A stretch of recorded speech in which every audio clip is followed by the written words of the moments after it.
로마서 5장 17절.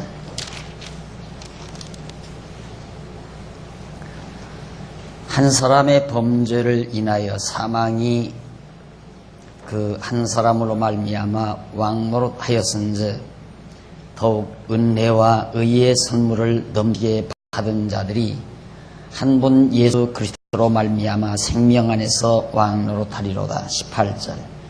그런즉 한 범죄로 많은 사람이 정죄에 이른 것 같이 의의 한 행동으로 말미암아 많은 사람이 의롭다 하심을 받아 생명에 이르렀느니라.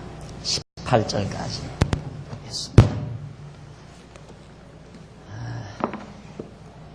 오늘은 교재 137페이지 중간에 3번 죄와 은혜와의 관계입니다.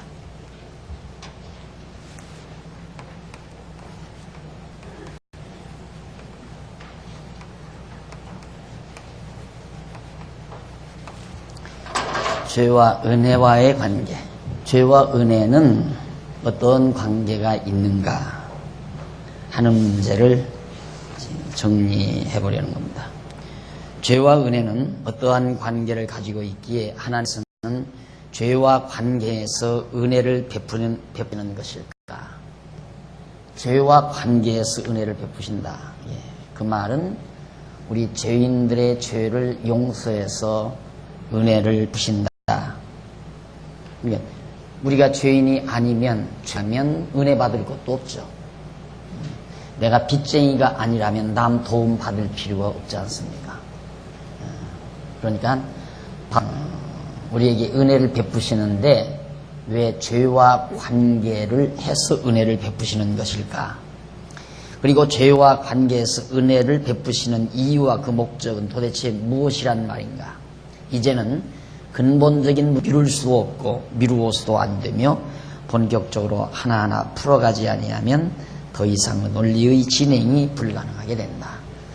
이제는 계속해서 앞에서 뒤로 미루고 그랬잖아요. 그 이유, 까닭, 목적을 이건 잠시 뒤로 미루고 우선 당면 논리에 관심을 가지자 해서 지금까지 이끌어왔습니다. 이제는 더 이상 그 이유와 목적을 미루어서는 안 되죠. 이제는 그 문제를 해결해야 될 과제를 우리가 가지게 된다.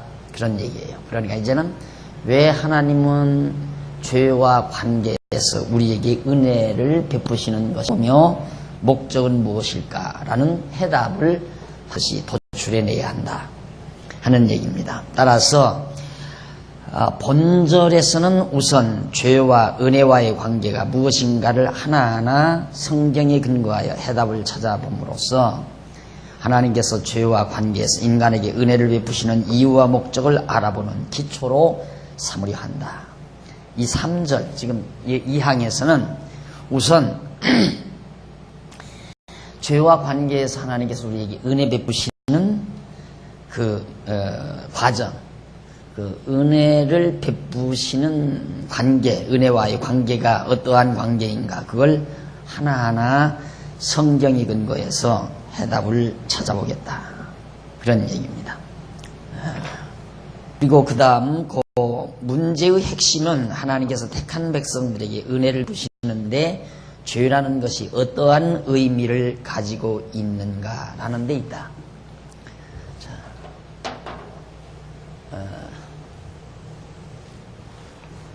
우리가 지금까지 공부한 건 율법에 의해서 율법 아래서 우리 인간을 죄인 되게 했다. 하나님 율법으로 말미암아 우리를 하나님이 죄인이 되게 하셨다. 그리고 은혜 아래서 의인이 되게 하신다. 이걸 지금 우리가 계속해서 배워왔잖아요. 하나님은 율법으로 말미암아 우리를 죄인이 되게 해서 바로 하나님의 은혜로, 즉 예수 그리스도의 구속의 은총, 십자가의 죽으심의 사건을 통해서 거저 은혜로 의인이 되게 하신다. 그런 과정에서 죄라는 것은 이 죄, 바로 이 죄라는 것이 어떠한 의미를 지니는 것일까라는 말입니다. 어떠한 의미를 가지고 있는 것일까. 개혁파 신학에 있어서 죄에 대한 두 개의 큰 관념은 하나님께서 인간이 타락하는 것을 허용하실 것을 먼저 작정하시고 다음에 선택하시기로 작정했다고 주장하는 후택설주의자들의 죄에 대한 관념과 개혁파 종교개혁자 개혁파 신학자들의 주장 가운데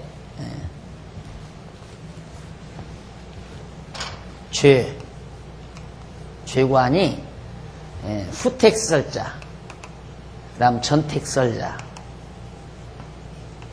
후택설과 전택설은 이거죠. 태초, 창조, 태초, 창세. 이때 하나님께서 선택을 하셨다. 이때 하나님이 선택을 전택설이라고 그래요. 그런데 타락 후에 이걸 후택설이라고 그래요.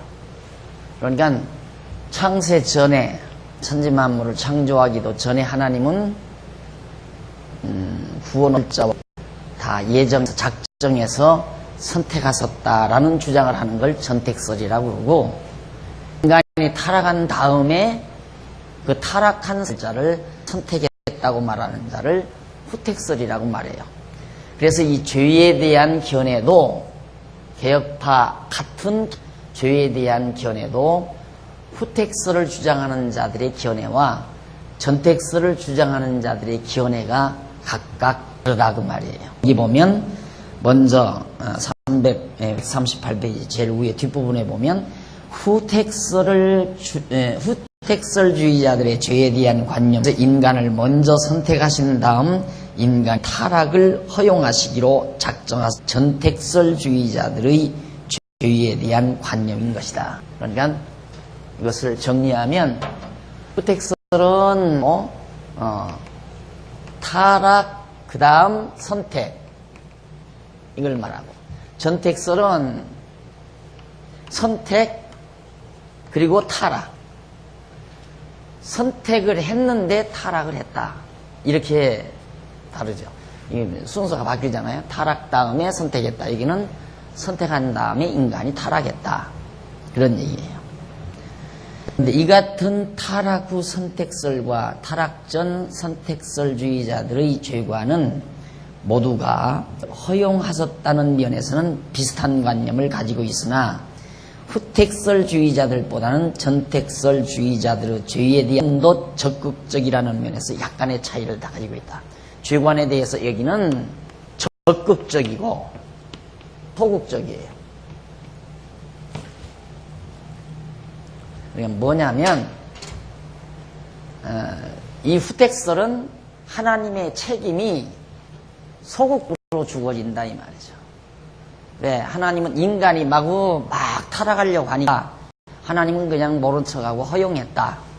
그래서 하나님의 주권적인 능력을 아주 경감시키는, 가볍게 만드는 소극적 태도를 취하고, 여기는 그게 아니라 하나님이 적극적으로, 계획적으로, 적극적으로 하나님이 선택하셨다. 물론 허용은 했지만 여기도 허용했다는 말은 양쪽이 다 똑같아요. 그러나 여기는 이 사람들보다, 후택설주의자들보다 좀 더 하나님의 주권적인 무게를 더 많이 실어준다. 그런 면에서 이 부분이 굉장히 학자들이 지금 헷갈리고 있는 부분이니까. 자, 그러면 후택설주의자들은 주의자들은 죄에 대한 의도가 하나님보다는 인간이 좀 더 강하였다는 견해가, 죄를 짓고자 하는 죄에 대한 견해가 인간 편에서 더 강하게 작용을 했다. 인간의 의지가. 이게 후택설주의자예요. 그리고 전택설주의자들은 죄에 대한 의도가 인간보다는 하나님께서 좀 더 강하다는 견해를 가지고 있는 것처럼 보여지는 것이다.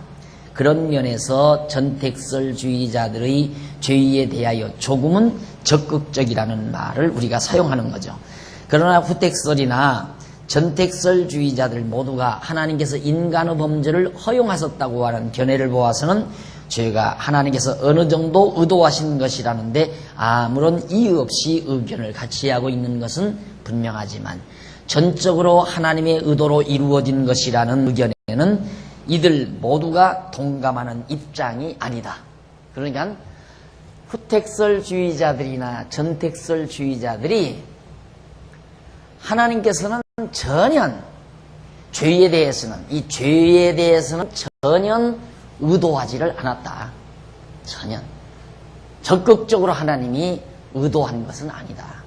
그런데 인간이 하나님을 거역하고 죄를 지으려고 하니까 하나님이 그냥 허용하시는 것이다. 다만 이쪽은 소극적으로 그렇게 태도를 취하고 있는 적극적으로 태도를 취하는 것뿐이지 근본적으로 하나님은 아야 천지만물을 창조하기 이전에 여기서 다 하나님께서 창조하시고 타락시켜서 그들에게 이루어 의인이 되게 하겠다. 이렇게 계속해서 하나님이 절대적인 주권적 섭리로 모든 걸 계획해서 그렇게 계획대로 섭리하시는 것이라고 보지는 않는다 그 말이에요. 그러니까 지금까지 여러분들이 배워오신 것과는 거리가 있다 이 말입니다. 우리는 그게 아니잖아요. 창세전에 로고스라고 했잖아요. 로고스.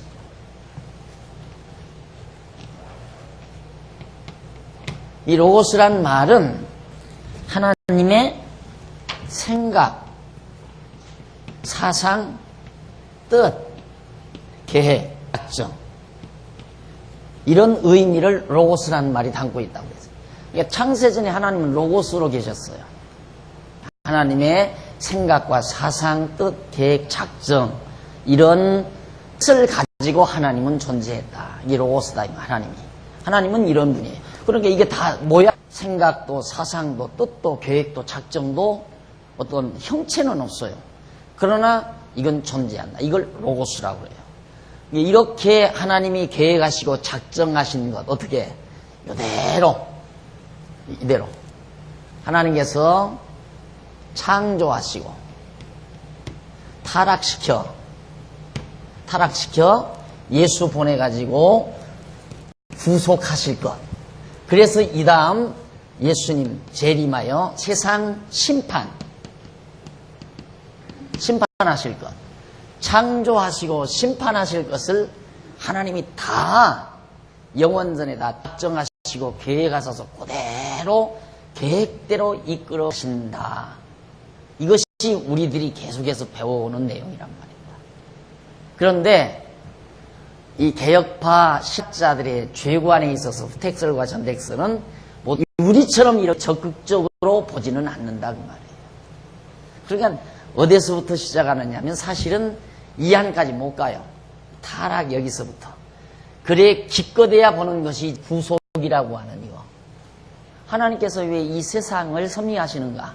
우리를 구속하시기 위해서. 그렇게 구속하기 위하여 하나님이 이 세상 여하를 섭리하신다. 그걸 이제 소위 구속사 신학이라고 그래요. 근데 이렇게 하다가 보니까 생각이 깨나잖아요. 머리가 샤프해지고 좀 깨나다가 보니까 이건 과정의 한 단면에 불과해 있어서 섭리하시는 한 일면에 불과하지 총체적인 하나님의 섭리를 설명할 수가 없는 말이에요. 보니까. 그러니까 이건 아니겠다라고 지금 생각을 하면서 그러면 무엇일까? 지금 이 현재 학자들이 그러니까 좀 유치한 학자들은 그냥 이대로 가서 배워가지고 그냥 학교에 가서 이대로 그냥 말해버리고 마는 거예요. 그냥 학생들이 질문하면 이제 앞뒤 전후해서 막 질문이 들어오니까 대답을 못하니까 질문은 안 받고 연구해라. 그리고는 그렇게 하고 정말 연구하는 학자들은 이건 아니다. 구속은 아니다. 그럼 뭔가? 그건 아직 모르겠다 이 말이에요. 이게 뭘까? 이걸 찾고 있는 것이 현대 개혁파 신학자들의 고뇌입니다. 이게 아니니까. 그러니까 지금까지는 후택설이나 그런 대로 이어왔는데 기껏해야 이제 이렇게 설명, 모든 하나님의 섭리를 구속이라는 섭리로 설명을 해보려고 하니까 알 수가 없다 이 말이에요. 이게 전후 문맥이 안 맞다. 전체적으로 설명이 안 된다. 그럼 하나님이 구속하실 것을 무엇 때문에 타락은 시켰는가? 그러니까 하나님이 타락시킨 건 아니다. 이러다 보니까 하나님의 주권이 상실이 되고 인간의 의지가 강조되고 그러다 보니까 결국 점점 인간의 의지를 강조하는. 그래서 엊그저께도 아마 요즘 하나님의 주권 사상과 예정론에 대한 그런 이론들이 바닥에 자꾸 퍼져나가는가 봐요. 그래가지고 동양에서 최대로 큰 교회 목사라는 분이 주일날 강단에서 텔레비에서 나와서 하는데 아주 그냥 예정론을 얼마나 깨부수는지 모르겠더래요. 예정론을. 그리고 하나님은 절대 죄를 섭리하지 않는다. 하나님이 선하신 하나님이 어떻게 죄를 섭리하시느냐? 하나님은 섭리하시지 않는데 인간들이 하나님을 졌다. 그러니 예정론이란 그건 말도 안 되는 거다 하면서 그렇게 아주 강하게 힘주었어요. 그래서 내가 그 말을 나는 직접은 안 들었는데 어느 목사님이 듣고 저한테 그 얘기를 전해줘요. 그래서 아하, 그래도 파급이 되기는 되는구나. 우리가 이렇게 조그만 공간에서 자꾸 이렇게 외쳐대도 어떤 물결을 타고라도 그게 파급이 된다 이 말이야. 왜? 들으면 맞으니까. 우리 거의 맞거든요. 우리가 전하는 말씀이 성경에도 부합이 되고 성경적이고 너무 분명하고 확실하고 모든 것이 깨끗이 해답이 떨어지고 이러니까 그런 속에도 그런 교육은 뭐 수십만 명 모인다는 교인들 안에도 그 질문이 들어가나 봐요. 목사님 뭐 예정론이 어떻습니까? 뭐 인간의 의지가 어떻습니까? 이런 질문이 들어갈 거 아니겠어요. 그러니까 이거 봐라. 그 사람들은 뭐 철저히 내가 잘해야 복 받고 내가 노력하고 내 공로로 복 받고 전부가 그런 쪽으로 몰아가는데 이런 우리들의 이런 사상이 그런 사람들의 지금 점점 지치고 회의에 처한 그런 열심팀 집단에서 한 그저 5년 내지 10년 하다가 보면요 나중에는 지쳐버려요. 우리는 편하지 않아요. 더 즐겁고 편안하고 이게 이제 다른 거예요. 거기는 세월이 가면 갈수록 무거워지고 회의가 오고 지치고 우리는 세월이 가면 갈수록 무거워지니까 확신이 오고 신바람이 나고 즐겁고 평안하고 이 차이가 있다 이 말입니다. 그러니까 그런 사람들은 그렇게 거기에서 신앙생활에다가 지친 사람들은 이 말씀 대표에서나 누구에게서 딱 들으면 하고 딱 접근에 들어온다 이 말이죠. 엊그저께도 어제도 우리 성도 한 분을 모시고 왔어요. 모시고 왔는데 한 10대 초반 분이신데 몇 달 전에 같이 그 목사님 교회에 나와 있어서 한 30달 신앙생활을 했는데 목사님이 하도 말이 없으니까 이 목사님이 나 이 교회에 나오는 거 별로 즐거워하지 않는구나 하고 안 나왔대요. 안 나와서 돌아다녔대요. 다른 교회로 가려고. 그 교회 다 다니다 보니까 서너 달 그래 귀에 들어온 게 있어가지고 전혀 그건 아니로구나 이렇게 돼가지고 몇 달 만에 다시 돌아왔대요. 그래가지고 너무너무 좋아가지고 여기 와서 이제 공부해보겠다고 해서 오셨다고 그래요. 근데 듣기만 하면 안 들으니까 그러지 정확하게 듣기만 하면 너무 분명하고 확실하죠. 그러니까 그런 여파가 그들의 물결 속에도 파문이 있는구나 하는 느낌을 적어도 한 시간의 그 중요한 시간의 설교 주제를 하나님의 이 작정 섭리 계획 뜻 하나님의 작정과 예정에 대한 이런 문제로 주제를 삼아서 설교했다는 것은 파문이 상당히 크다는 것을 단적으로 말해주는 내용이에요. 그러니까 이런 것도 설명이 로고스가 뭐냐 그냥 말씀이라고 하는 로고스가 뭐냐 그냥 말씀이다. 말씀이 뭐냐 그냥 사람이 이런 식으로 안다니까요. 그게 아니고 성경 번역자들이 이 로고스란 말 히브리 헬라 말 로고스란 말을 이걸 번역을 할 때 우리말이 없어요. 우리말에 이런 의미가 없단 말입니다. 그래서 이걸 도로 번역을 할까 뭐 아니면 뜻으로 번역을 할까 이걸 무슨 생각으로 번역을 할까 별 말을, 별 생각을 다 하다가 결국 말씀이라는 단어로 번역을 한 거예요.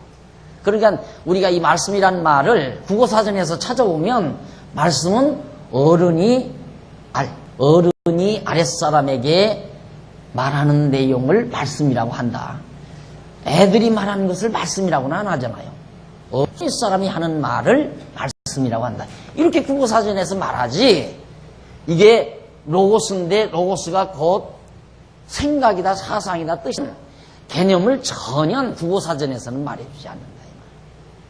그러니까 정말로 이 신학을 깊이 있게 연구하지 아니하면 모르는 건 당연한 거예요. 알 수가 없어요. 그럼 근본 작정하고 계신 것을 지금 펼쳐가시는 거거든요. 쭉 역사를 펼쳐가는 거 아니에요.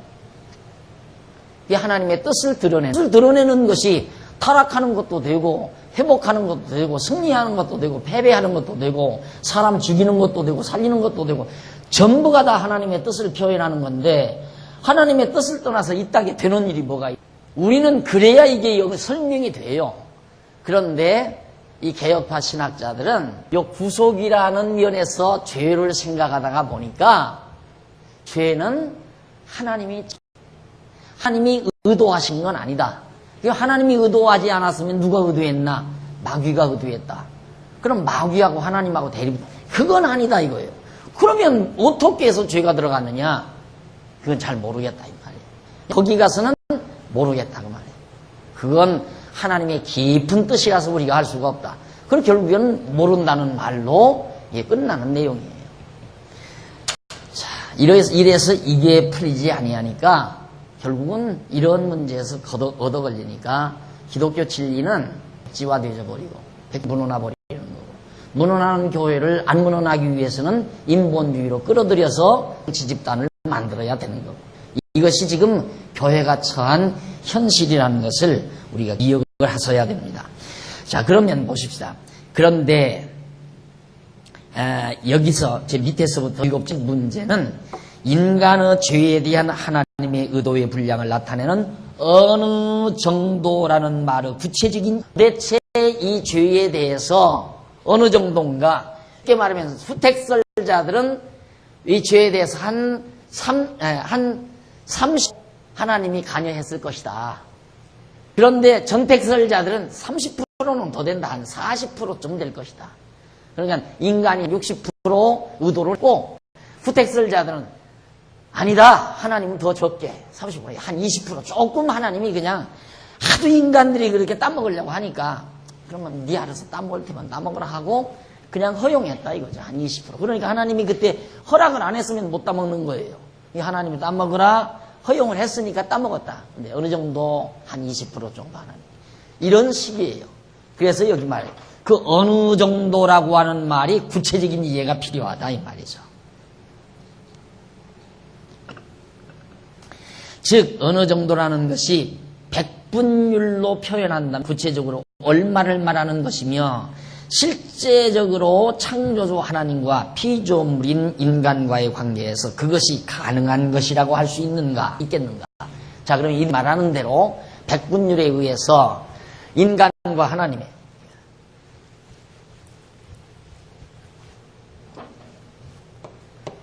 인간 하나님 했을 때 인간 20대 2대 8.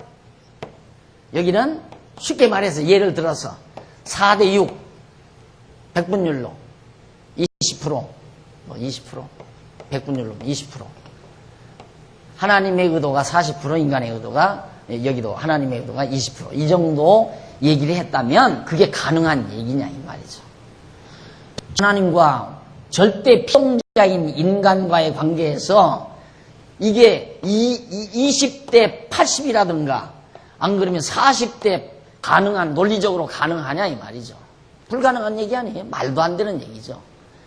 절대적이라는 말은 무한대예요. 무한대. 하나님 절대. 그 대신 인간 능력은 완전 제로라 이 말이죠. 제로 대 100도 아니에요. 하나님은 100이 아니라 무한대라 말이죠. 인간은 무한대 제로예요. 0.00 계속 무한대 제로라 이 말이죠.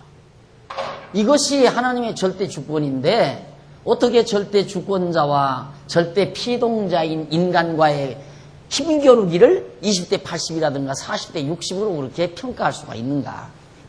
그러니까 그걸 학자들이 그런 머리는 그런 정도의 초등학교 수준의 수학적 머리는 있잖아요. 아무리 하지만. 그러니까 그걸 묻고 들어가면 이걸 주장할 수는 없죠. 왜? 초등학교도 안 나온 사람이 될 수밖에 없는 거니까. 그러니까 그건 모른다. 하나님의 심오한 비밀이라서 인간이 알 수가 없다 하고서 살짝 피해 나가버리고 만다 이 말입니다. 여러분들이 지난번에 이승구 박사라고 우리 교회 한번 와가지고 세미나 했잖아요. 세미나 할 때 목사님들이 앉아서 계속 집중적으로 질문하고 들어가는 게 그거거든요. 그러니까 대답은 못하고 선배들이 그렇게 했습니다. 자기는 대답 못해요. 자기도 대답을 못하죠. 선배들이 그래서 나도 그렇게 얘기하는 겁니다. 그 말이에요. 그러니까 그런 공부를 누가 하려고 그랬어요. 누가. 그러니까 보수주의 계열의 학교 가는 사람들은 뭐 하러 가는가? 직장 잡으러 가는 거예요. 직장 잡기 위한 티켓 따러. 신학교를 졸업해야 목사 되는 티켓이 나오니까. 그래서 그러러 가는 거란 말입니다. 그러나 머리가 좋아가지고 공부를 하고자 하는 사람은 개혁파 신학을 안 가요. 보수주의 신학을 안 가요. 어디로 가느냐? 자율주의 신학으로. 왜? 거기는 인간의 그래도 이성이라도 만족시킬 수 있는 이론이 있으니까. 그래서 이 자율주의 신학 계열의 그런 신학으로 간 사람들은 보통 뭐 교수나 학자나 그런 쪽으로 쫙쫙 빠져나가죠. 그런데 이 보수 계열은 막 군소 신학이 또 그렇게 많아. 그냥 어디 교회다 어디 건물에다 모아놓고 그냥 막 가르쳐서 양산해내는. 왜? 그 사람들은 어차피 졸업장 하나 받아가지고 개척교회 할 거니까. 이것이 바로 우리가 살고 있는 오늘의 현실이라는 것을 여러분들이 아신다면은 바로 요 이론, 지금 말하고 있는 요 부분의 내용 때문에 거기서 딱 얻어 걸리는 거예요. 이론이 더 이상 진척이 안 돼요. 절대. 자, 그래서 이제 보십시다.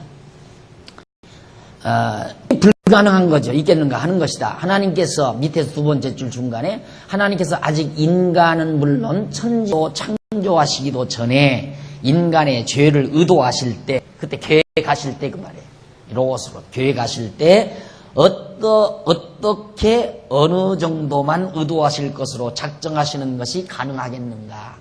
이게 하나님께서 창세전에 다 계획할 때 나는 한 20%만 의도해야 되겠다. 40%만 의도해야 되겠다. 그게 가능하겠느냐 이 말이죠. 그러면 안 될 수도 있는데 안 그래요? 내가 안 되면 하나님의 계획은 이중적이죠. 그래서 아주 얍삭 바른 사람들이 통체적으로 사람들이 생각하는 머리 구도가 비교적 없잖아요. 대부분 어떤 사태를 총체적으로 이렇게 보려는 구도를 안 가지고 있어요. 단편적이고 지엽적이죠. 요 문제. 그럼 그 문제만 해결이 되면 되는 거예요. 그러니 이제 이런 걸 질문하고 들어가면 이런 말을 해요. 자, 그럼 하나님이 세전에 작정하실 때 그럼 20%만 의도하시고 40%만 의도했다면 그것이 안 될 수도 있지 않느냐? 그렇지, 안 될 수도 있지. 만약에 하나님께서 선악과를 따먹는데 하나님이 20%만 의도한다면 인간이 따먹을 수도 있고 안 따먹을 수도 있다 이 말이죠. 하나님은 그건 안다 모른다 이 말이죠. 그래서 하나님은 따먹으면 이렇게 하고 안 따먹으면 이렇게 하겠다라고 이중적으로 계획을 세워놓았다. 누구 뜻에 따라서 하는 거예요? 인간의 뜻에 따라서 이렇게도 하고 저렇게도 이 말이에요. 얼마나 여러분들이 이런 공부를 안 해버리면 이제 우리 교회를 떠났다. 그래서 어디 우리 노회 산하가 아닌 다른 교회 어떻게 나갔다. 나가서 쭉 듣다가 보니까 우리 건 안 듣고 그것만 듣다 보니까 또 젖어 들어가요. 그래서 그건이 기억이 나서 뭐 하나님 절대 주권자이신데 하나님이 모든 것 작정하지 않았습니까? 그럼 작정 안 했다 소리는 안 하거든요. 했다. 작정을 하셨으면 어떻게 그렇게 조금만 일부분만 의도해서 선악을 만약 인간이 80%가 이 사람 이 후택설주의자들 말대로 80%가 인간의 주관에 달려있다면 인간이 안 따먹을 수도 있었을 거 아닌가? 그렇지. 그래서 하나님은 창세전에 작정을 하실 때 창조하실 창조하시고 여기서 타락할 때 이렇게 타락하면 이렇게 하나님이 섭리하시고 타락하지 않으면 따라고 그게 아니죠. 반대죠.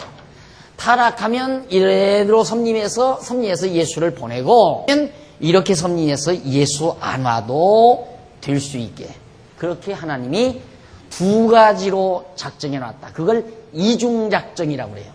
이중작정. 해놨다. 이렇게도 작정해 놓고 이렇게도 작정해 놨다.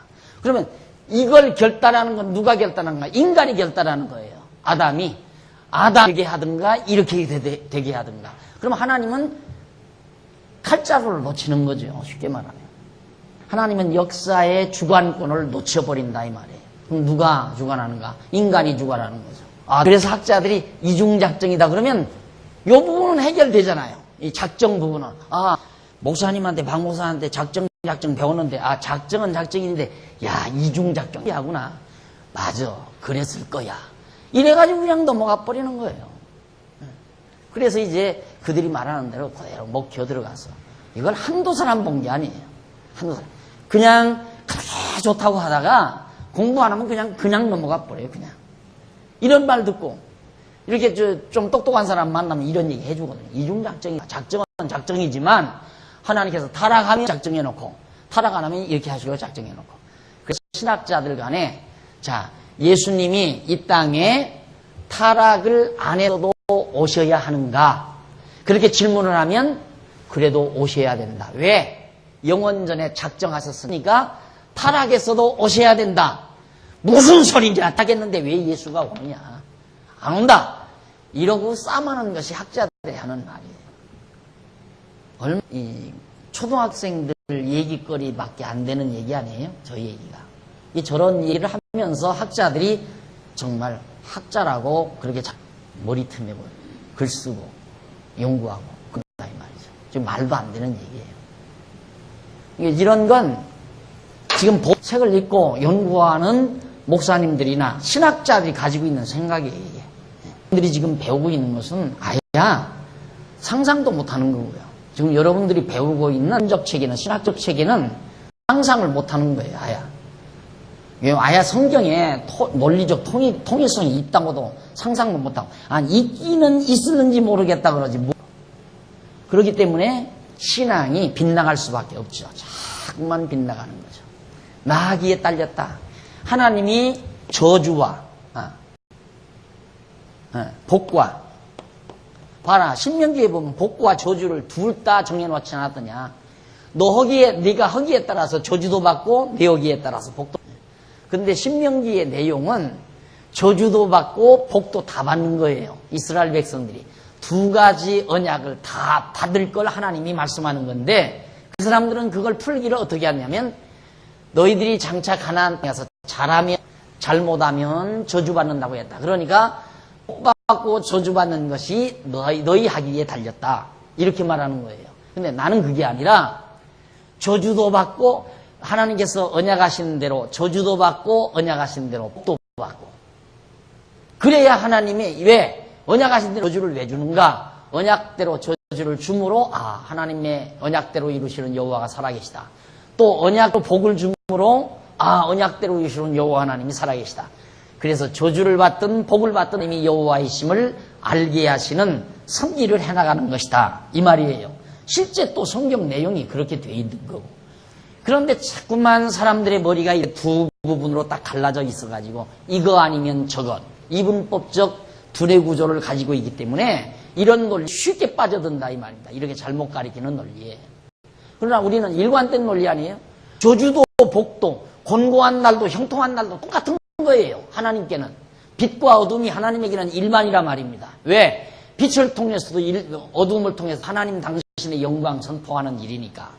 마찬가지로 저주나 복을 통해서도 하나님의 영광을 드러내는 그런 섭리이기 때문에 하나님은 저주도 주고 복도 주고 곤고한 날도 주고 형통한 날도 주는 것이다. 그 말이에요. 그것이 이제 우리 이분법적 두뇌가 아니라 일관된 두뇌죠. 사고구도가. 그러니까 우리는 헷갈릴 필요가 없어요. 이렇게 분해가 안 돼 있으니까, 나누어 있질 않으니까. 하나로 쪼져 있기 때문에 딱 정리가 돼 있지 않는다는 말이에요.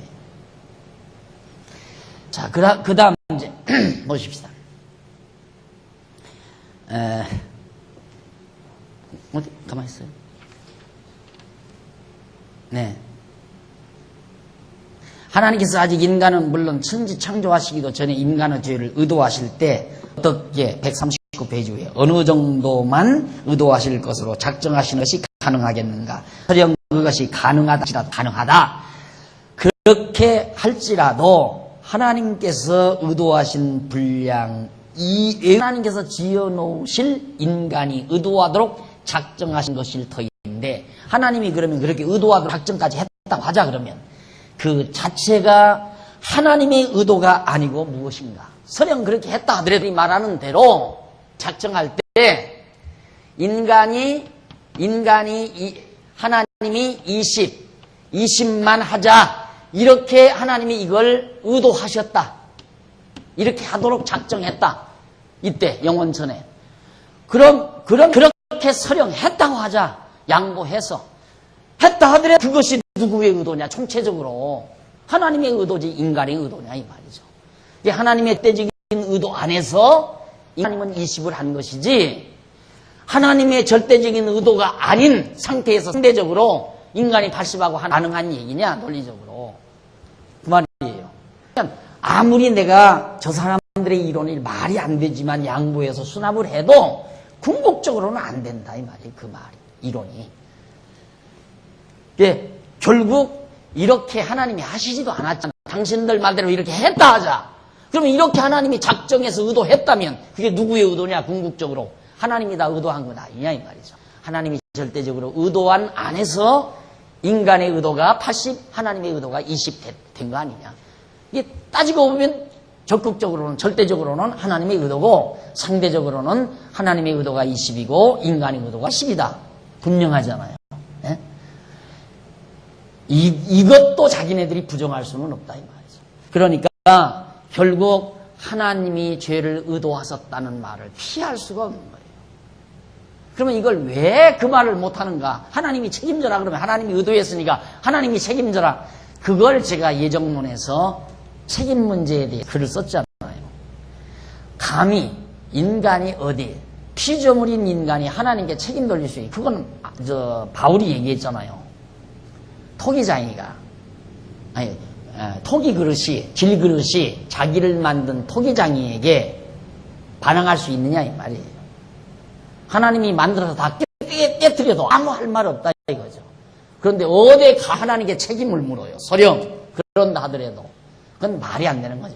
그건 논리의 비약이에요. 하나님이 책임져라 하는 건 상대적인 관계에서는 그 말이 가능해요. 예를 들어서 둘이 같이 무슨 일을 했는데 상대가 실수해서 손해를 본 거예요. 나는 상대적으로 네가 실수해서 이 손해 봤으니까 네가 책임져라. 이게 상관계에서는 가능하지만 질그릇과 같은 하나님 사이에서 질그릇이 하나님 앞에 책임지우라. 왜 당신이 이렇게 그릇을 적게 만들었느냐? 당신이 왜 나를 이렇게 크게, 나를 이렇게 미웁게 만들었느냐? 이렇게 피장에게 항거할 수 있느냐 이 말이죠. 바울이 그래서 항거 못한다 그 말. 할 말이 못 되는 거다 그 말이에요. 그러니까 그것도 사람들이 절대자라는 관념을, 하나님은 절대자라는 관념에 대해서 아직 감각이 들어오니까 그런 생각을 하는 거예요. 절 못하는 거예요. 아무 소리. 그게 절대자와 우리와의 관계죠. 상대자 입장에서는 저쪽에서 무슨 말하면 내가 이의제기도 할 수 있고 반항할 수도 있고, 이게 상대관계 아니에요. 그러나 절대자와 피조물과의 관계는 그런 관계가 아니에요. 무조건 절대자의 주관에 의해서 다 옳은 일이고 바른 일이고 정당한 일이고. 자, 그래서 피조될 인간이 하나님과 무관하게 독자적으로 죄를 의도했다는 말이 되는데, 그렇지 않다면 만약에 하나님의 의도가 아니고 무엇인가, 어떤 하나님의 의도인데 아니다, 그렇지 않다, 그래도 하나님의 의도가 아니다 라고 한다면 피조될 인간이 하나님과 무관하게 독자적이 되는데, 이것이 가능한 일이 되는가? 그러면 하나님의 의도가 아니라면 그럼 인간이 의도했단 말인가? 그게 가능하냐 이 말이에요. 불가능한 얘기 아니에요. 그렇게 하나님이 의도하지 않은 걸 인간이 의도할 수가 있어요. 그럼 인간과 하나님이 맞서는 거죠. 상대자 관계라 이 말이죠. 그러니까 상대는 너와 나예요. 여기는 피조물이에요. 절대자와 피조물. 이 관계. 이건 상대 관계. 그러니까 여기는 네가 안 하면 내가 한다 가능해요. 이 말은. 네가 안 하면 내가 하고 나 안 하면 네가 할 수 있다. 이게 상대 관계니까. 그러나 절대자인 하나님이 안 했는데 피조물이 할 수 있느냐 이 말이죠. 그걸 사도 바울이 토기장이와 토기그릇으로 비유를 한 거예요. 하나님이 항아리를 안 만들었는데 항아리 스스로 항아리를 하나님이 그릇을 작게 만들었는데 제 스스로 크게 그릇 스스로가 크게 만들어질 수가 있느냐? 안 된다 이 말이에요. 그 말은 말이 안 되는 얘기다. 그래 이런 식으로 나 대학원 시절에 논문 심사한 교수에게 이런 식으로 따보고 묻고 들어가니까 나중에는 말 못 맥히니까 막 괴벽을 지르라든가 와! 박 목사 날 시험 알아야지 하면서 열불 나죠. 대답 못하니까. 필요 없어요. 맨날 공부해야 필요 없어요. 그러니까 전사님 저도 신학교를 안 가려고 하는 이유가 가봤대지 하니까 그래도 가서 해야 하잖아요. 어쨌든 우리가 제도권 안에서 일을 해야 하니까 가라고 했더니 갔는데 거기서 이제 신론에 왔던 분이 특별히 이제 이 전사님을 우리 장안유관께서 왔다니까 면접을 그분이 알아보더래요. 알면서 그분이 다른 분들은 다 다른 교수들이 보는데 전사님을 특별히 그분이 딱 오더니만 아주 의식을 하면서 그러니까 신학교에서 지금 이런 이게 뭔지는 내가 여기서 지금 우리 교회에서 가르치는 것이 뭔지는 모르지만은 노예도 잘 되고 교회도 잘 되니까 이상하다 이거예요. 그래가지고 알지도 못하면서 그 박 목사 이상하다 자꾸 그러니까 놀랍게도 그 신문하는 편집장 픽국장이 나를 알아보고는 목사님 글 주십시오. 신문에다가 막 목사님 좀 변호를 하랍니다 그래요. 그래서 나 글 쓸 시간도 없고 책 써놓은 거 있으니까 내라니까 목사님이 될 수 있으면 칼빈의 예정론을 좀 써줬으면 좋겠대요. 그 문제에 대해서 자꾸 얘기들이 많으니까 그럼 나 기독교 예정론 쓴 거 있으니까 그거 줬더니만 그게 지금 매번 신문에 계속해서 나가는 거예요. 그 편집장이 아주 성격이 신문을 내도 지난번에 왔던 그 교수가 지금 그 총회신학에서 이거예요.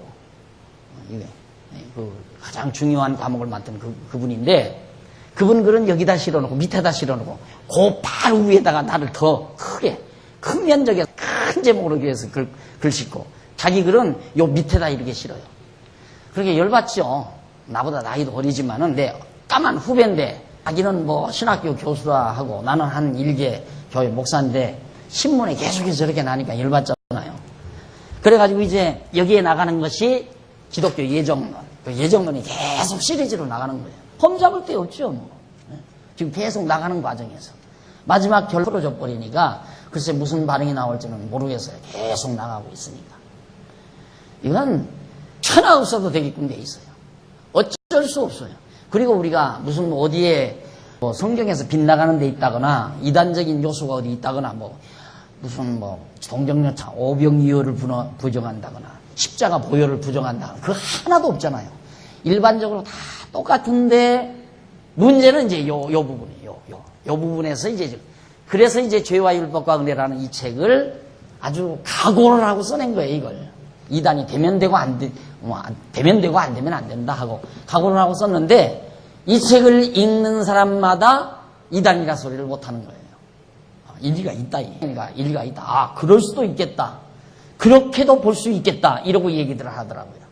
그러니까 이 싸움은 할만한 싸움이 벌어진 건데 어쨌든 우리 모두가 이런 사실을 깨닫고 계속해서 지금 신학원에서도 그런 얘기지만 여러분들이 지금 공부하고 있는 얼마나 우월한 내용인가, 얼마나 성경적으로 합치한 내용인가를 알아야 뜻이 뭐가지고 한 사람은 귀하게 생각하는데 한 사람은 귀한 줄도 모른다면 한마음 한뜻이 안 되죠. 한마음 한뜻이 안 되면 일이 안 되는 거고. 중요한 부분을 제가 힘주어서 여러분들에게 자꾸 강조해 드리는 겁니다. 그래서 피조될 인간이 하나님과 무관하게 독자적으로 죄를 의도했다는 말이 되는데 이것이 가능한 일이 되겠는가? 전적인 하나님의 의도하신 결과로 이해하지 아니냐면 꼬리를 물고 제기되는 문제를 도저히 감당할 수가 없다. 그러니까 하나님이 만세전에 다 작정된 대로 다 모든 것이 의도된 대로 하나님의 의도대로 그대로 다 이루어진다. 타락도 하나님의 계획대로 되고 구속도 하나님의 계획대로 되고 모든 심판도 하나님의 계획대로 그대로 된다라고 보지 아니하면 꼬리에 꼬리를 물고 방어할 수가 없어요. 대답을 할 수가 없다 이 말이에요. 그런데 그 길을 못 찾고 오늘의 신학계가 완전히 코너에 몰려서 링 코너에 몰리면 완전히 죽장 다운되잖아요. 어디로 갈 데가 없어요. 확 맥혀가지고. 그래서 정말 도저히 감당할 수가 없는데 그렇다면 죄가 하나님의 전적인 의도에 의하여 이루어진 것이라는 말인가? 그렇다고 하더라도 여기에도 많은 문제가 되게 되지 않는 것은 아니다. 그러면 하나님이 죄를 의도했다. 타락하게 하셨다 하나님이 전적으로. 거기는 문제가 없는가? 문제 있다 이 말이에요. 문제가 없는 거 아니다. 그러면서 거기에 따르는 모든 문제들을 제가 다 알잖아요. 어떤 문제라는 거. 그래 이 다음부터는 이제 그거 하나하나 내가 문제를 저분들이 그 반대하는 자들이 묻는 문제를 내가 물어주고 그 물음에 대한 해답을 깨끗하게 딱딱 해답이 떨어지도록 해주는 것이 이제 이후부터 나오는 글이에요. 그러니까 이후부터 이게 결론 부분이니까 계속해서. 그러면서 정리해 놓으니까 할 말이 없잖아요. 대답이 나오는데 뭐. 하나님이 죄를 의도했다. 여기에 왜 문제가 없겠어요?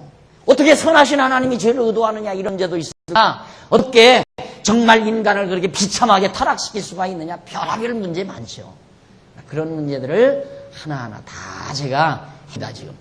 그래서 그렇다고 하더라도 여기에도 많은 문제가 제기되지 않는 것은 아니다. 하나님께서는 인간에게 뒤에 책임을 돌리시는 것일까? 하나님이 죄를 짓게 해놓고 왜 책임은 인간에게 돌리는가? 그 문제가 되잖아요. 가장 문제가 그거도 내가 물어주면서 죄는 왜 필요했으며 목적은 무엇인가? 이것도 지금 저 사람들이 무엇 때문에 하나님이 죄가 왜 필요해서 죄를 짓게 했느냐? 이것도 물을 것이고 그 목적은 도대체 하는 근본적인 문제들이 당연히 제기되게 되는 것이다. 이 같은 난해한 문제들을 해결하기 위한 기초 작업이 곧 죄와 은혜와의 관계에 대한 이해이다. 이런 이제 우리 하나님이 의도대로 타락시켰다라고 하는 이 사실에 들어오는 질문들을 해답하기 위해서 기초 작업하는 것이 죄와 은혜와의 관계를 설명하는 내용이다 이 말이에요. 결국 그 말 한마디 하려고 지금까지 제가 여러분들에게 설명을 해드린 겁니다.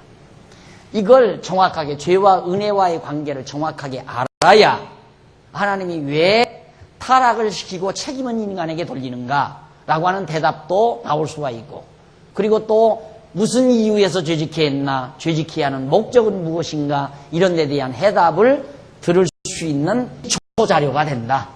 죄와 은혜와의 관계를 알아야. 그래서 첫 번째로 죄와 은혜와의 관계 첫 번째가 뭔가? 한쪽 가로 1번 죄는 죽게 하고 은혜는 살게 하는 것이다. 자, 이 부분의 내용이죠. 요거에 대한 내용. 죄와 은혜와의 관계에서 첫째, 죄는 죽게 하고 그 다음 은혜는 살게 한다. 라고 은혜는 살게 한다. 여기서 죄는 여기서 죽잖아요. 하나님의 은혜로 세서 의인 되게 한다. 죽게 하고 살게 하려고. 그럼 벌써 해답. 여러분 죽게 해서 살게 한다. 내보냈다가 들어오게 한다. 형통하게 한다. 망하게 했다가 흥하게 한다. 똑같은 원리예요. 그것이 바로 깨닫게 하는 하나님의 섭리 원리예요. 죽게 했다가 살게 해야 깨달아요. 내보냈다가 들어오게 해야 깨닫고 곤고하게 했다가 형통해야 깨닫고 울게 했다가 웃게 해야 깨닫고 그 깨닫기 벌써 힌트가 딱 오잖아요. 그러니까 죄와 은혜와의 관계는 죄는 죽게 하고 은혜는 살게 한다 이 말이죠. 그러니까 자기 행위로 죽여서 하나님의 구속의 은총으로 은혜로 살게 할 때 바로 이 영원한 은혜, 창세전의 이 영원한 은혜를 깨닫게 된다 하는 얘기예요. 우선 미리 답을 힌트를 드리고 넘어가십시다. 그래야 여러분들이 강의를 듣는 흐름을 잡으니까. 탕자가 아버지 집에서 그냥 살 때 아버지가 계속 탕자 아들을 사랑해요. 사랑이 그냥 계속 존재하는 거예요. 사랑하고 있는 거예요. 그런데 아들은 사랑을 몰라요. 사랑을 모르니까 그 사랑을 깨닫게 하는 방법은 나가서 고생하게 해서 들어오게 해야 그래야 야 진짜 아버지가 나를 사랑하는구나 그거예요. 그러니까 결국 하나님이 인간을 가르치는 교육 방법이 바로 그거예요. 깨닫게 하는. 하나님이 절대자로서 요 질문을 또 들어요. 영리한 사람은 어떤 질문을 들어요. 전능하신 하나님은 뭐라도 못하시는 어떻게 나갔다 안 들어오고도 깨닫게 하는 방법은 하나님은 없느냐. 이러고 나갔다 들어와서 어떻게 깨닫게만 하느냐. 안 나가고도 깨닫게 할 수 있고 죽이지 않고도 그냥 살게 할 수 있지 않느냐. 그러니까 타락 안 시키고 그냥 영원히 살게 하는 이런 문제를 질문하고 들어와요. 그거라고 해서 내가 어찌 대답을 못하겠습니까?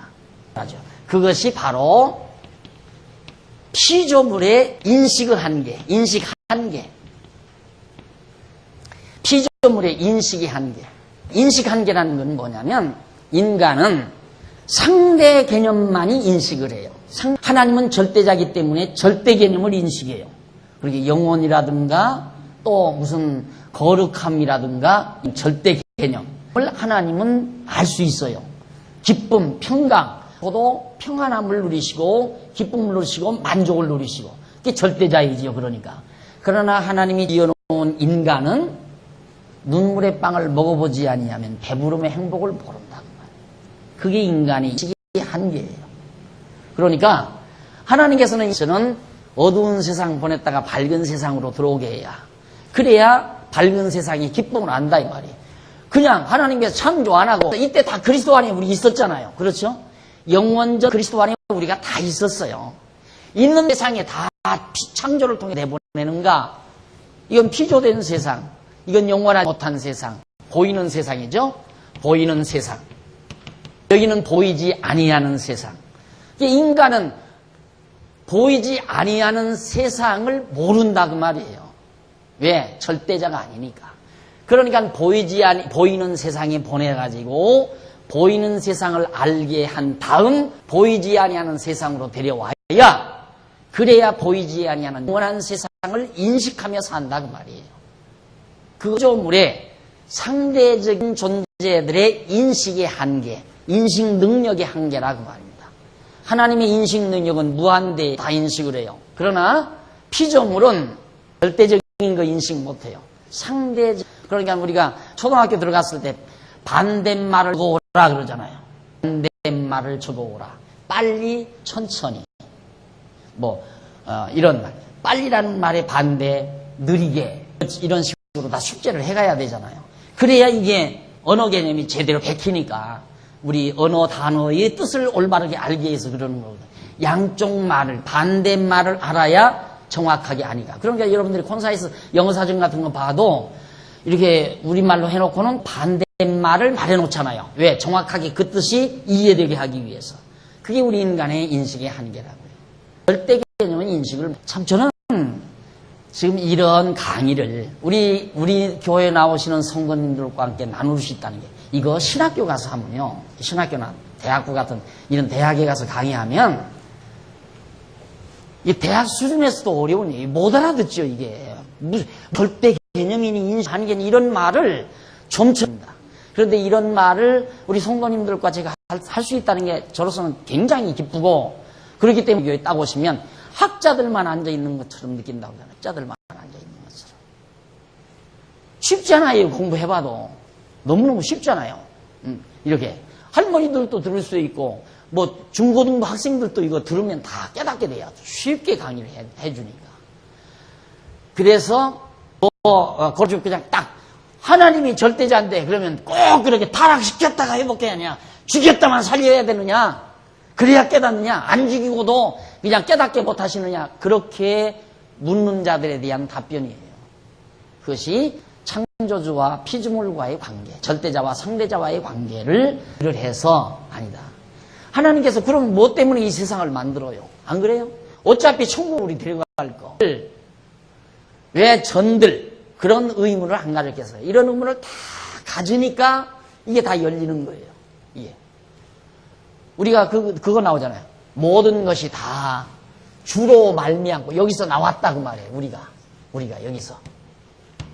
우리가 다 여기서 나와서 주로 말미암고 주께로 나와서 주로 말미암고 하나님에 의해서 우리가 존재한다 이 말이죠. 그리고 다시 주에게로 돌아간다. 이게 하나님의 총적인 섭리의 구도 아니에요? 영원전 그리스도 안에 있었던 우리를 여기서 나왔어요. 나와서 이 세상에 지금 하나님으로 더불어 존재해요. 그리고 우리는 어디로 가는가? 다시 주에게로 돌아가요. 영원한 세계로 돌아가요. 그럼 하나님 할 일 없어 쓸데없이 일하는가? 쓸데없는 일이 아니다 이 말이죠.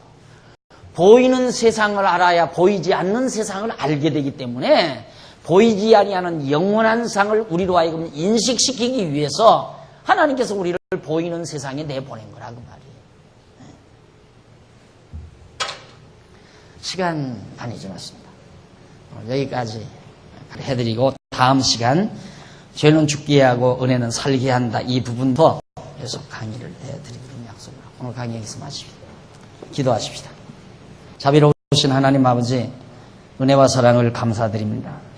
하나님께서 우리 미련하고 아둔한 이들에게 엄청난 영원한 세계를 깨닫고 영원토록 주를 찬양하며 기쁨과 즐거움으로 영원히 살게 하시려고 잠시 보이는 세상에 내보내어서 이모로 저모로 고통도 당하고 슬픔도 당하고 웃게도 하고 울게도 하고 이렇게 저렇게 섭리하시면서 하나님이 우리로 하여금 하나님을 깨닫고 영원한 세계를 깨닫고 하나님의 은혜를 깨닫고 살도록 은총 베푸신 하나님의 사랑을 감사합니다.